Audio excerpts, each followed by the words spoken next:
तेज़ गर्मी में, भयंकर गर्मी में ये ठंडा फर्टिलाइज़र आप अपने गुड़हल के पौधे को दीजिए। पौधे की ग्रोथ भी होगी, जो कलियाँ पीली होकर के झड़ रही हैं वो भी नहीं होगी, और जो पत्तियाँ पीली हो रही हैं वो भी ख़त्म हो जाएगी। ये फर्टिलाइज़र बहुत ही उपयोगी है। हेलो दोस्तों, वेलकम है आप सभी का मेरे यूट्यूब चैनल में। तो आज का पौधा है मेरा गुड़हल का पौधा। इस तपती गर्मी में हम अपने गुड़हल के पौधे की कैसे केयर कर सकें। हिबिस्कस का पौधा एक हैवी फीडर प्लांट होता है और इसे टाइम टू टाइम फर्टिलाइज़र या खाद की ज़रूरत होती है। और इसकी पत्तियां अगर येलो हो रही हैं तो इसकी पत्तियां क्यों येलो हो रही हैं, इसका भी मैं कारण बताऊंगी आप सबको। अगर कलियां गिर रही हैं तो ये भी नहीं गिरेंगी दोस्तों। आज मैं आप सबसे एक ऐसा फर्टिलाइज़र शेयर करूंगी जो इस तपती गर्मी में भी आपके पौधे को ठंडक देगी और ग्रोथ भी बढ़ाएगी, और अगर पौधे में कोई फंगस है तो वो भी नष्ट करेगी। तो गुड़हल का पौधा एक गर्म जलवायु वाला प्लांट है। ये गर्मियों में ही फूल देता है। ये मार्च अप्रैल से अच्छे से फ्लावरिंग करना शुरू कर देता है, नवंबर दिसंबर तक खिलता है, और ये गर्मियों में ही अच्छी फ्लावरिंग करता है। चाहे वो हाइब्रिड गुड़हल हो या देसी गुड़हल हो। देसी गुड़हल आप इसे फुल धूप में रख सकते हैं, लेकिन हाइब्रिड गुड़हल जो होता है इसे आप सुबह के 3-4 घंटे की धूप दें और शाम का धूप दें। दोपहर की धूप से इसे बचाइए, क्योंकि अगर दोपहर का धूप देंगे तो ये प्लांट ख़राब भी हो सकता है। थोड़ा ये सेंसिटिव प्लांट होता है, नाजुक प्लांट होता है, तो इसे तेज़ धूप से बचाइए, दोपहर की धूप से। ऐसी जगह पर रखिए जहाँ इसे पूरे दिन की धूप ना लगे, बस सुबह के 4-5 घंटे ही धूप लगे। अगर ग्रीन नेट के नीचे रख रहे हैं तो सही है, और जो देसी वाले गुड़हल होते हैं उसे आप फुल धूप में रख सकते हैं। और गुड़हल की जो कलियां हैं वो छोटी अगर आ रही हैं और पीली होकर के गिर रही हैं, तो वो किन कारण से हो रही है। तो गुड़हल की जो कलियां हैं, एक तो तेज़ गर्मी की वजह से गिर रही हैं, जो अगर टाइम पर आप इसमें पानी नहीं डाल पा रहे हैं तो उसकी वजह से ये जो कलियां हैं पीली होकर के झड़ रही हैं। मिट्टी क्योंकि ड्राई हो जा रही है जल्दी जल्दी, तो इस वजह से आपकी जो कलियां हैं वो पीली हो रही हैं। तो इसलिए आप अपने प्लांट में मॉइस्चर बना करके रखिए। तो आपके अगर मिट्टी ड्राई जल्दी नहीं होगी तो कलियां जो है वो पीली होकर के नहीं झड़ेंगी। तो यही कारण है पीली होकर के झड़ने का। एक और कारण है, जो अगर आपके पौधे में कलियों में मिलीबग्स का अटैक हो गया है तो इस वजह से भी कलियां पीली होकर के झड़ने लगती हैं। जो मिलीबग्स होते हैं वो कलियों कलियों के रस को चूस लेते हैं, अंदर से खोखला कर देते हैं। इस वजह से भी ये जो कलियां हैं वो पीली होकर के गिर जाती हैं। तो मिलीबग्स को हटाने के लिए आप कोई भी पेस्टिसाइड, होममेड पेस्टिसाइड बना करके स्प्रे करते रहिए, ताकि जो मिलीबग्स हैं वो प्लांट पर ना रहें, नहीं तो कलियां खिलने से पहले ही पीली होकर के गिर जाएंगी। और एक तो आयरन मैग्नीशियम की कमी की वजह से भी, नाइट्रोजन की कमी की वजह से जो कलियां होती हैं वो पीली होकर के गिर जाती हैं। और पत्तियां क्यों पीली हो रही हैं, तो पत्तियां नॉर्मल बात है दोस्तों, मौसम के उतार चढ़ाव की वजह से, ठंडा गर्म होने की वजह से जो पत्तियां होती हैं वो पीली होती हैं। और एक, आप अगर टाइम पर पानी पौधे में नहीं दे रहे हैं, पौधे की मिट्टी ज़्यादा देर तक ड्राई रहती है, सूखी रहती है और मुरझा जाते हैं पौधे, तो इस वजह से स्ट्रेस में आ जाता है पौधा। तो इस वजह से भी जो पत्तियां हैं वो पीली होने लगती हैं। तो इसे आप निकाल करके प्लांट से हटाते रहिए, ये प्लांट में रहने ना दीजिए इसको। और ये नॉर्मली है, एक तो वाटर की कमी की वजह से भी हो रहा है, और एक जो मैग्नीशियम की कमी होती है तो उससे जो पौधे की पत्तियां हैं वो अंदर से जो देखेंगे छींटदार में येलोपन आता है, तो वो मैग्नीशियम की कमी की वजह से होता है। और इसकी मिट्टी में हमेशा मॉइस्चर बना करके रखिए, ज़्यादा ओवर वाटरिंग भी ना करें, क्योंकि हाइब्रिड गुड़हल जो होते हैं उसको ओवर वाटरिंग कम पसंद होती है। इसकी मिट्टी जब हल्की ड्राई लगे तभी आप पानी डालिए। और मिलीबग्स को हटाने के लिए आप घरेलू पेस्टिसाइड बना करके यूज कर सके, चाहे तो फंगिसाइड घरेलू बना करके अपने पौधे पर स्प्रे करते रहिए। इसके लिए आप आधा चम्मच बेकिंग सोडा जो होता है, खाने वाला सोडा, आधा चम्मच नीम ऑयल, आधा चम्मच कोई भी डिश वाश हो, हैंड वाश हो या शैम्पू हो, कोई भी आप ले करके 1 लीटर पानी में डाल करके तीनों को मिक्स करके अच्छे से सारे पौधे पर स्प्रे कर देंगे, तो इससे जो मिलीबग्स हैं वो सारे बहुत जल्दी नष्ट होते हैं। या तो एलोवेरा के जो पत्तियां हैं उसको कट करके 1 घंटे के लिए पानी में भिगा करके रख दीजिए, और उसके पानी को आप छान करके उसमें आधा चम्मच बेकिंग सोडा डाल करके 1 लीटर पानी बना लीजिए, उसका भी स्प्रे करेंगे तो उससे भी मिलीबग्स जो होते हैं वो हट जाते हैं। क्योंकि जो बेकिंग सोडा होती है वो मिलीबग्स की जो चमड़ियाँ होती है उसको फाड़ देती हैं, तो जब चमड़ियाँ फट जाती हैं तो इस वजह से मिलीबग्स मर जाते हैं बहुत जल्दी। तो जब भी कोई भी फंगिसाइड या पेस्टिसाइड आप स्प्रे करें तो सुबह अर्ली मॉर्निंग करिए, या तो फिर शाम के समय करिए, धूप में बिल्कुल भी ना करिए। और नहीं तो जो प्लांट को नुकसान भी कर सकते हैं। तो इसे आप सुबह शाम में ही करना है आपको। इस समय तेज़ धूप हो रही है दोस्तों, तो जो भी केमिकल युक्त फंगिसाइड या पेस्टिसाइड है उसे आप ना डालें, ना स्प्रे करें, नहीं तो प्लांट को नुकसान भी कर सकता है। घरेलू ही बना करके आप डालिए, इससे प्लांट हेल्दी रहेंगे आपके। और प्लांट की जड़ों में, पौधे की जड़ों में आप नाइट्रोजन युक्त तो खाद डालते रहिए। जैसे चाय की पत्ती आप टाइम टू टाइम अगर 10 दिन में, 1 हफ्ते में डालते रहेंगे तो आपके पौधे की ग्रोथ काफ़ी अच्छी होगी, प्लांट हरे भरे रहेंगे, पत्तियां जो हैं हरी भरी रहेंगी।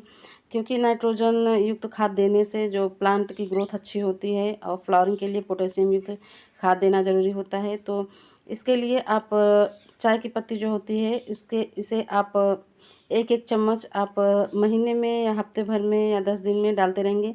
तो इससे पौधे की जो नाइट्रोजन पूर्ति होगी उससे, और प्लांट की ग्रोथ भी काफ़ी अच्छी होगी। और खाद देने से पहले दोस्तों हमें मिट्टी की जो भी घास है उसको निकाल देना है, मिट्टी की अच्छे से गुड़ाई करनी है, जितने भी वेट्स हैं उसको निकाल दीजिए।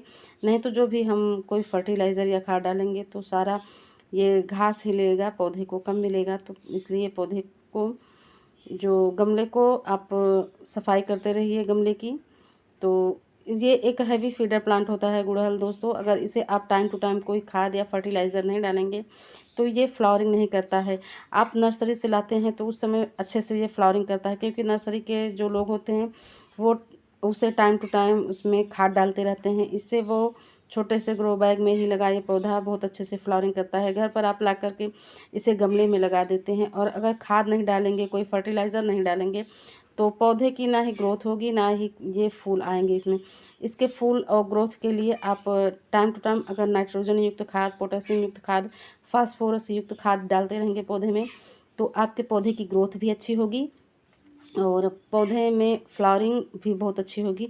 जो कलियां हैं वो भी पीली नहीं होकर के गिरेंगी, और ना ही जो पत्तियां हैं वो भी पीली होकर गिरेंगी। इसकी थोड़ी केयर करें आप तो अच्छे से आपका ये पौधा चलेगा। जो देसी गुड़हल होते हैं उसकी तो ज़्यादा केयर नहीं करनी पड़ती है, लेकिन जो हाइब्रिड गुड़हल होते हैं उसकी ज़्यादा देखभाल करनी होती है। थोड़ा ये नाजुक प्लांट होते हैं, और मिट्टी की गुड़ाई ज़रूर करते रहिए आप इसे हफ्ते हफ्ते में, क्योंकि ये इससे एरेशन बना रहता है पौधे में, और पौधे की ग्रोथ भी अच्छी होती है। जो इसकी जड़ें होती हैं वो ऊपर की तरफ ही होती हैं। तो इसकी हल्की सी गुड़ाई करिए, ज़्यादा गहराई में गुड़ाई नहीं करना है, नहीं तो इसकी जो जड़ें हैं कट जाएंगी, और इसे ज़्यादा गुड़ाई नहीं पसंद है। तो इसके लिए कौन सी हम खाद डालें हैं दोस्तों, देखिए ये होममेड खाद ही है, बिल्कुल घर पर आप आसानी से तरीके से बना सकते हैं। यह है केले के छिलके और यह है एलोवेरा की पत्तियाँ। हर किसी के पास ये एलोवेरा होता है, तो इसकी पत्तियों को आप नेचुरल तौर पे इसे यूज कर सकते हैं। एक ये एंटी फंगल का भी काम करता है, और रूटिंग हार्मोन का भी काम करता है, बहुत ही अच्छा होता है ये। तो इसके साथ ही साथ हमने लिया है ये तरबूज के कुछ छिलके, जो हमारे पौधे को ठंडक भी देगी। और तरबूज एक ठंडक देने वाला चीज़ होता है, इसे लोग खा करके फेंक देते हैं इसके छिलकों को। तो इसके छिलके को हम भिगा करके इसका लिक्विड फर्टिलाइज़र बना करके अपने पौधे में डाल करके अपने पौधे को ठंडक भी दे सकते हैं, और पौधे में ज़्यादा से ज़्यादा कलियाँ और फूल भी पा सकते हैं, इसकी ग्रोथ भी बढ़ा सकते हैं दोस्तों। तो जो केले के छिलके होते हैं इसमें भरपूर मात्रा में पोटेशियम, कैल्शियम, सोडियम, मैग्नीशियम पाया जाता है, और इसमें विटामिन AC भी पाया जाता है इसके छिलकों में। इसे डालने से हमारे पौधे में फ्लावरिंग बहुत अच्छी होती है। अगर आपके पौधे में फ्लावरिंग नहीं हो रही है, कलियां नहीं आ रही हैं, तो इसके छिलके का यूज करेंगे तो आपके पौधे में देखेंगे कुछ ही दिनों में कलियां भी बनने लगेंगी और फूल भी आने लगेंगे। तरबूज के छिलके जो हमारे पौधे के लिए बहुत ही अच्छा कारगर साबित होता है। ये पौधे को ठंडक देगा, और न्यूट्रिशन भी इसमें बहुत सारे पाए जाते हैं। और जो एलोवेरा होती है वो भी एक रूटिंग हार्मोन का काम करती है, पौधे की ग्रोथ को बढ़ाता है, उसकी जड़ों में जो फंगस लगे होते हैं उसको भी नष्ट करता है। तो इसको हम भिगा करके 3 दिन के लिए रख दिए थे दोस्तों। 3 दिन में अच्छे से ये सारे गल जाते हैं, इसका जो न्यूट्रिशन होता है सारे पानी में आ जाता है। तो जो तरबूज के छिलके होते हैं जल्दी इसमें गलते नहीं हैं, और ना ही इसका न्यूट्रिशन जल्दी आता है, क्योंकि ये थोड़ा टाइट होता है, हार्ड होता है। और जो एलोवेरा होते हैं इसको थोड़ा मैश कर लीजिए ताकि इसके जेल थोड़ा इसमें आ जाए, या तो ऐसे ही डाल सकते हैं आप।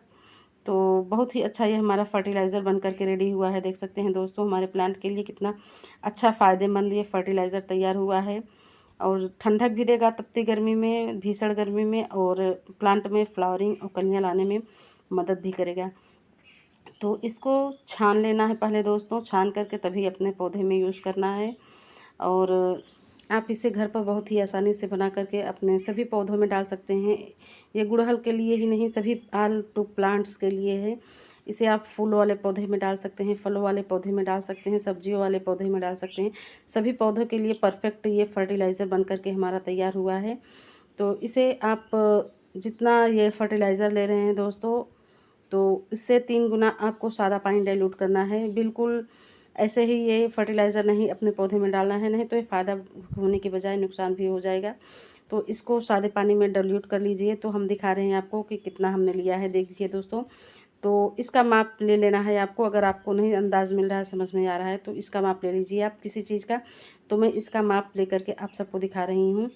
तो ये देखिए, एक ये मैंने लिया है, इससे मैंने 1 ग्लास ये फर्टिलाइज़र लिया है दोस्तों, और इसी से 3 गुना सादा पानी लेकर के हमें इसको डाइल्यूट करना है। डाइल्यूट करने के बाद ही अपने पौधे में डालिए।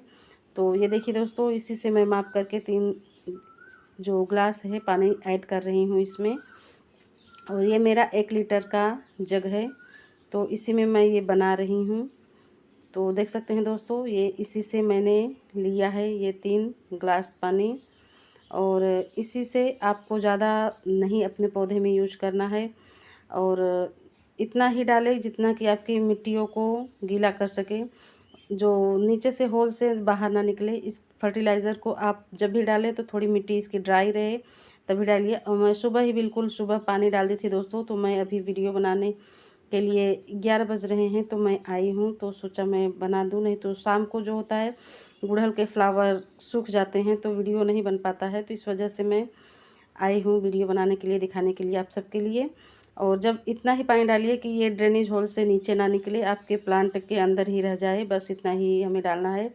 और जो भी बचे हैं मेरे पास और भी गुड़हल के पौधे हैं, उसमें मैं अपने फर्टिलाइज़र डाल दूँगी दोस्तों। इसे वेस्ट ना करें, थोड़ा ही डालिए आप, नहीं तो बाहर निकल जाएगा तो क्या फ़ायदा होगा। ताकि हमारे दूसरे और भी पौधे पा जाए ये फर्टिलाइज़र। वीडियो अच्छा लगे दोस्तों तो प्लीज़ लाइक शेयर कमेंट्स करिए, सब्सक्राइब जरूर कर लीजिए दोस्तों। और तो चलते हैं, ओके बाय, हैप्पी गार्डनिंग।